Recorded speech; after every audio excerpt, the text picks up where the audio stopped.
Hello दोस्तों, आप लोग कैसे हैं। उम्मीद करती हूँ आप लोग अच्छे होंगे और अपनी पढ़ाई अच्छे से कर रहे होंगे। हिंदी भाषा और उसके विकास की प्रश्नोत्तरी मैं लेकर आई थी, जिसमें हमने 20 प्रश्नों को किया था दोस्तों। तो आज हम उसी के आगे से नेक्स्ट प्रश्न को लेके चलेंगे। प्रश्न में यदि आपको कहीं कोई प्रॉब्लम हो तो आप हमें अवश्य बता सकते हैं। आइए हम पहले प्रश्न पे चलते हैं, ठीक है। प्रश्न नंबर 21। 20 प्रश्नों को हम लोग कर लिया था, अब हम प्रश्न नंबर 21 को करेंगे। आइए 21 नंबर का प्रश्न है, आप उसे अच्छे से देखिए कि वहाँ के लिए हुआ शब्द किस बोली में प्रयुक्त है। ठीक है, वहाँ के लिए, ठीक है। आप देख रहे हैं वहाँ मेन शब्द है वहाँ। वहाँ के लिए हुआ शब्द किस बोली में प्रयुक्त होता है। तो इसका आंसर क्या होगा, आप वीडियो को पॉज करके अपने आंसर को जानने का प्रयास कीजिए। तब तक मैं अपने आंसर को लगाने का प्रयास करती हूँ। आइए, इसका नंबर ए नंबर है, 21 का ए नंबर, ठीक है। क्या है कि वहाँ के लिए हुआ शब्द किस बोली में प्रयुक्त होता है। तो ये वहाँ शब्द जो है, आप सीधा से समझिए, वहाँ शब्द अवधी भाषा में प्रयोग होता है। नेक्स्ट दूसरे प्रश्न पे चलेंगे। देखिए, लोर कहा या चंदायन में विशेष रूप से प्रयुक्त हुआ है। क्या प्रयुक्त हुआ है, तो यहाँ पे देखिए ए में दिया है रोला और कुंडलिया, दोहा और चौपाई, कवित्त और घनाक्षरी, बानी और उलट बासी। तो आप सभी जानते हैं बानी और उलट भासी कबीरदास जी का है, कवित्त और घनाक्षरी घनानंद का है, दोहा चौपाई रामचरितमानस का है। हमें पूछा है लोर कहा या चंदायन में विशेष रूप से प्रयुक्त हुआ है, तो क्या हुआ है, रोला और कुंडलिया। ठीक है, हम चलेंगे अपने अगले प्रश्न पे और चलिए चलते हैं। 23 नंबर का प्रश्न है, मुल्ला दाऊद की भाषा है। मुल्ला दाऊद की भाषा क्या है। अब आप बताइए, आप सोचिए। सबसे पहले आपको यहाँ पे दिमाग का अच्छे से प्रयोग करना है कि मुल्ला दाऊद कब के कवि हैं। यदि आपने ये समझ लिया तो आप समझ पाएंगे कि इनकी भाषा क्या थी। ठीक है, तो आइए, पहला है पश्चिम परंपरा से प्रयुक्त अवधि, साहित्यिक अवधि, ठेठ अवधि, मिश्रित अवधि। तो मुल्ला दाऊद की जो भाषा थी ये थी ठेठ अवधि। ठीक है, आगे चलते हैं नेक्स्ट प्रश्न पे। प्रश्न नंबर 24, ठीक है। 24 को देखिए, जायसी के पूर्ववर्ती दो प्रसिद्ध सूफी कवियों के नाम हैं। क्या नाम है जो जायसी के परवर्ती पूर्ववर्ती, ठीक है, जायसी के पूर्ववर्ती दो प्रसिद्ध सूफी कवियों के नाम है। क्या नाम है, प्रश्न नंबर 24। तो इनका देखिए, पहला है नूर मोहम्मद और उस्मान, शेख निसार और मुल्ला वजही, जान कवि और नसीर, कुतुबन और मंझन। तो इनके पूर्ववर्ती जो दो कवि थे वो थे कुतुबन और मंझन। ठीक है, अब हम चलेंगे प्रश्न नंबर 25 पे। प्रश्न नंबर 25 को देखिए, निम्नलिखित में से कौन सी कृति जायसी की अक्षय कीर्ति का आधार कही गई। ये तो बहुत इजी प्रश्न है, पद्मावत। नेक्स्ट प्रश्न में आइए, ये प्रश्न है, ठीक है। नीचे दिए गए वक्तव्य इनमें से एक को कथन, दूसरे को कारण।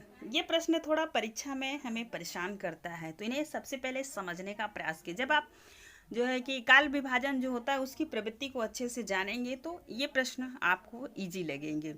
तो कथन है पद्मावत की भाषा आधार ठेठ अवधि है, ठीक है। और कारण है वास्तव में सूफी कवियों को भाषा का, ठीक है, वास्तव में सूफी कवियों को भाषा का कोई आग्रह नहीं है, भावाभिव्यक्ति की चिंता मुख्य है। बताइए, पहला तो बिल्कुल सही है, कथन बिल्कुल सही है, ठेठ अवधि है। और इसका जो है कि आर आपको देख कारण, इसको जब तक आप नहीं जान पाएंगे ये प्रश्न थोड़ा परीक्षा में परेशान करेगा। ठीक है, तो आर है कि वास्तव में सूफी कवियों को भाषा का कोई आग्रह नहीं है, भावाभिव्यक्ति की चिंता मुख्य है। ठीक है, क्या है, भावाभिव्यक्ति की चिंता मुख्य है। तो यहाँ पर आपको ध्यान देने की ज़रूरत है, यहाँ पे कथन और कारण दोनों सही है। क्या है, कथन और कारण दोनों सही है। ठीक है, 26 पे क्या होगा, दोनों सही है। अब आगे नेक्स्ट प्रश्न है, यही घुमा फिरा के आपको दिया है, निम्नलिखित काव्य कृतियों का सही अनुक्रम क्या है। ठीक है, तो यही है मृगावती, चंदायन, पद्मावत, मधुमालती, फिर मधुमालती, मृगावती, चंदायन, पद्मावती। प्रश्न नंबर 27। तो इसका है कि आप देखिए, तब तक आप सोचते रहिए। जो सही प्रश्न है वो हम ए बी हो गया, अब आप सी और डी को देखिए। ठीक है, यहाँ पे है आपका जो है कि पद्मावत, मधुमालती, मृगावती, चंदायन, चंदायन, मृगावती, मधुमालती, पद्मावत। तो प्रश्न नंबर 27 में इसका क्या होगा, वो तो आगे गया, प्रश्न नंबर 27 ही है। ठीक है, तो इसका सबसे पहले होगा चंदायन, फिर मृगावती, ठीक है, इसके बाद मधुमालती, पद्मावत। पद्मावत आप सभी जानते हैं 1597 में लिखा गया था। ठीक है, चंदायन है 1380। ठीक है, अब हम बोल दे रहे हैं, आप अपने से नोट कर लीजिएगा। मृगावती 1503, मधुमालती 1545। आइए नेक्स्ट प्रश्न पे चलते हैं, प्रश्न नंबर 28। ठीक है, निम्नलिखित में से सही अनुक्रम चुनिए। तो वो ये भी प्रश्न वैसा ही है, क्रम वाला। जब आप इनको अच्छे से जानते होंगे तो आप इनको अच्छे से लगा पाएंगे। आइए देखते हैं, इसका होगा सबसे पहले अभी हम लोग ऊपर देख चुके हैं पद्मावत। ठीक है, 1597। ठीक है, इसके बाद चित्रावली 1613 ईस्वी। ठीक है, आगे हंस जवाहिर 1597। चिंता जो है चित्रावली है। ठीक है, हंस जवाहिर। आगे चलते हैं, और इंद्रावती, इंद्रावती है आपका 1744। ठीक है, तो इसका हो गया ए नंबर। आइए प्रश्न नंबर 29 पे चलते हैं। सूफी काव्य पद्धति का अंतिम ग्रंथ निम्नलिखित में से कौन सा है। तो आइए देखिए, ठीक है, तो अंतिम ग्रंथ है यूसुफ जुलेखा। ठीक है, आइए आगे चलते हैं, प्रश्न नंबर 30।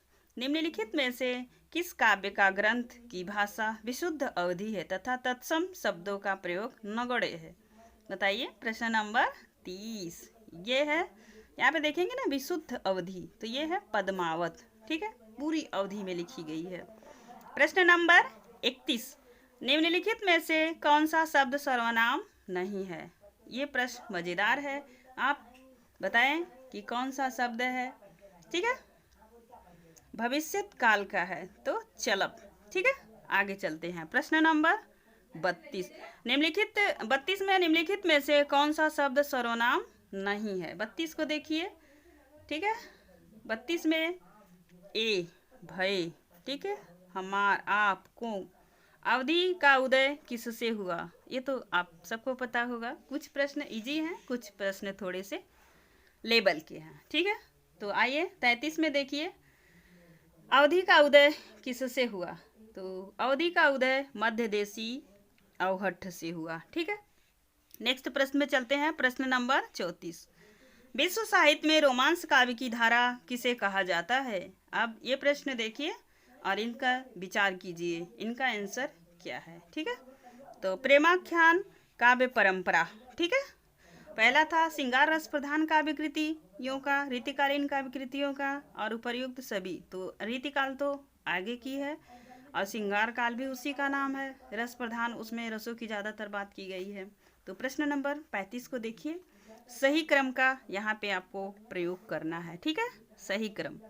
आइए प्रश्न नंबर 35 को देखिए, सही अनुक्रम लगाइए। प्रश्न नंबर सही है। ठीक है, इसको लगाइए, सही अनुक्रम पूछ रहा है।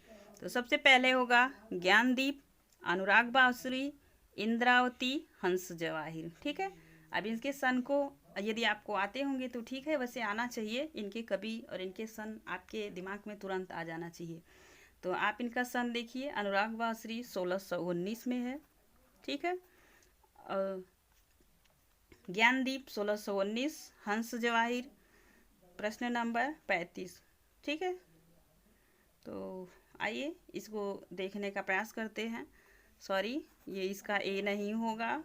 ठीक है, ज्ञानदीप यहाँ पे है, सबसे पहले होगा ज्ञानदीप 1619, उसके बाद होगा हंस जवाहिर तो 1636, ये होगा 1636। फिर 1619 इंद्रावती है 1744, ठीक है। अनुराग बांसुरी है 1764, ये होगा। सॉरी दोस्तों, ए नहीं होगा, इसका डी होगा, ठीक है। तो अब हम चलेंगे अपने नेक्स्ट प्रश्नों पे और आगे देखेंगे प्रश्न कैसे है। आइए चलते हैं, ठीक है। आप देखिए प्रश्न नंबर, ठीक है, 36। अब हम लोग 35 प्रश्नों को कर चुके हैं, अब हम आ गए हैं प्रश्न नंबर 36 में, ठीक है। 36 नंबर का प्रश्न है, राम काव्य परंपरा की सर्व प्रमुख भाषा है। तो आप सभी जानते हैं अवधी है। अवधी बोली को गांव की भाषा किसने कहा? तो ये भी प्रश्न है आपका, बहुत मज़ेदार है, ठीक है। अवधी प्रश्न नंबर 37 है। 37 के देखिए, अवधी बोली को गांव की भाषा किसने कहा, ठीक है। तो ठीक है, आप इनके प्रश्न को बताने का प्रयत्न कीजिए। प्रश्न नंबर 37 में गांव की भाषा किसने कहा? तो ये हो गए तुलसीदास, ठीक है। आइए आगे चलते हैं प्रश्न नंबर 37 में।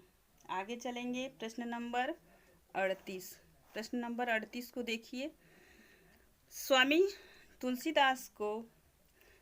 तुलसीदास की निम्नलिखित में से कौन सी रचना अवधी में है? अब आप, ये मज़ेदार प्रश्न है, ठीक है।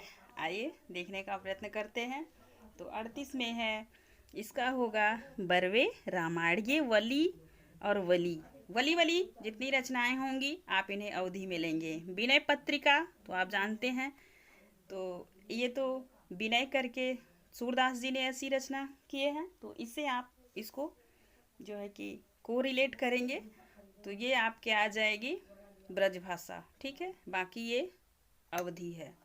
आइए प्रश्न नंबर 39 पे चलेंगे, तुलसीदास, ठीक है। प्रश्न नंबर 39 पे चलिए, तुलसीदास की निम्नलिखित कृतियों में से कौन सी कृति अवधि में है, ठीक है। 39 में देखिए, तो आप देख पा रहे होंगे, जहाँ तक हमें उम्मीद है प्रश्न को अच्छे से, ठीक है। आप बताइए कौन सी है रचना, थोड़ा सा समय देके सोच लीजिए, ठीक है। ये है रामलला, अवधि में नहीं है, तो कृष्ण गीतावली। प्रश्न पढ़िएगा, तुलसीदास की निम्नलिखित कृतियों में से कौन सी कृति अवधि में नहीं है? इसको आपको नहीं शब्द को बहुत अच्छे से ध्यान देने की ज़रूरत है, ठीक है। बाकी ये रामलला में छू अवधि में, रामचरितमानस अवधि में है, जानकी मंगल अवधि में है, ठीक है। आइए प्रश्न नंबर 40 पे चलते हैं, ठीक है। प्रश्न नंबर 40, सही अनुक्रम बताइए कौन सा है? प्रश्न नंबर 40 को देखिए अच्छे से। तो आप सबसे पहले देख पा रहे होंगे यहाँ पे जो है सही अनुक्रम में प्रश्न 40 का ए होगा, रामचरितमानस, रामलला नेछु, वैराग्य संदीपनी, रामाज्ञा प्रश्न, ठीक है। तो ये आप देखिए, रामाज्ञा प्रश्न सबसे पहले आप देखेंगे, रामचरितमानस 1631 में है, ऐसे आप इसको अच्छे से देखिए। फिर 1643 है, ठीक है। और वैराग्य संदीपनी 1669 है, 69। और रामाज्ञा प्रश्न 1663, ठीक है। आप ऐसे क्रम को याद रखेंगे। तो दोस्तों आज के लिए यही थे 20 प्रश्न। 20 प्रश्नों के माध्यम से आप अच्छे से समझ पाएंगे। टीजीटी पीटीजीटी परीक्षा का लेवल थोड़ा टफ होगा, तो हमें तैयारी भी वैसे ही करनी होगी। यदि दोस्तों ये हमारा जो है कि प्रयास आपको अच्छा लगे, तो आप अपने मित्रों से भी इसके बारे में बताएं और एक अच्छा सा कमेंट ज़रूर करें। तब तक के लिए मिलेंगे नेक्स्ट वीडियो में। धन्यवाद।